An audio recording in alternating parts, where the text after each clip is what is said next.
and I'm not sure this is the work of us Jews, but I think we need good, strong Palestinians to urge their Palestinian community to um, not get too deep in their despair and not develop too strong a sense of victimhood, because it's disempowering to them.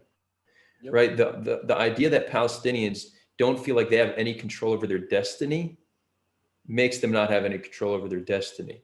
Mm-hmm. And if we look through history, there are a lot of oppressed and disenfranchised people that elevated themselves through collective action. Black America is one of them. You know, you had the civil rights movement that was led by Martin Luther King. That was people who did not have equal rights, built a Jews in America coalition too. of, huh? Jews in America too. And that's what I was going to say. I mean, Jews Mm-hmm. maybe even to a larger extent, that we really rose from the ashes after hundreds of years of persecution in Europe, Mm-hmm. and having half of our population murdered in the Holocaust, to being overrepresented in industries across the world, across the board, to the point where that's the hate against us is today that we have too much power, right? So how do we go from being oppressed for hundreds of years to having so much power? Part of it was really not having despair. It was saying we are in control of our destiny and we're going to work to elevate ourselves. I think I think that there's a great lesson to be learned from Jews in our history.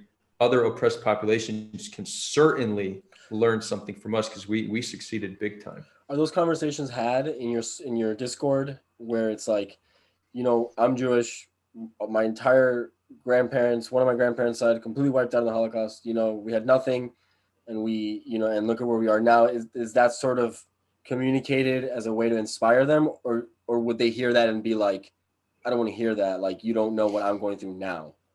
It's tricky. It's tricky. It's a good question, because most Palestinians, you need to have a relationship with them before they're going to be open to hearing that. Mm-hmm. There needs to be trust first. Like, you can't start with that conversation. Right. And anybody here who wants to, be involved in the reconciliation process, it's as easy as, finding a Facebook friend or an Instagram friend, and engaging in dialogue, trying to, you know, learn from them and having them learn from you. And the best way to do it is to start by listening, to ask them about themselves and really let them share. And that's the single best way. You might not agree with all aspects of their narrative, but before you build trust, don't try to challenge their narrative, accept what Right. they're saying. And then from there, once trust is built, it's easier to have the more difficult conversations. But I'm not shy about what I just said. You know, I I do think it's important. I think there's lessons to be learned from our history. It's just, we all too often hear somebody say, um, like, they could say something that's hurtful or even hateful, and then you call them out on it. They say, but it's the truth. Mm-hmm. But truth isn't enough. Like, if you're sharing a truth that the person you're sharing that truth can't hear you, well, then it's like it doesn't matter to say it. So I don't care if something's true. I care if it's true, and if the person you're speaking that truth to is able to hear what you're saying. So this is a question, any communicator needs to ask themselves: is it true, and can this truth be heard? So that's really how we need to approach it. So yeah, we are having these conversations in Discord. But this is already a group of Israelis and Palestinians who have done a lot of work with each other. It's Palestinians that are willing to engage. You have a whole bunch that currently aren't willing to engage with Israelis.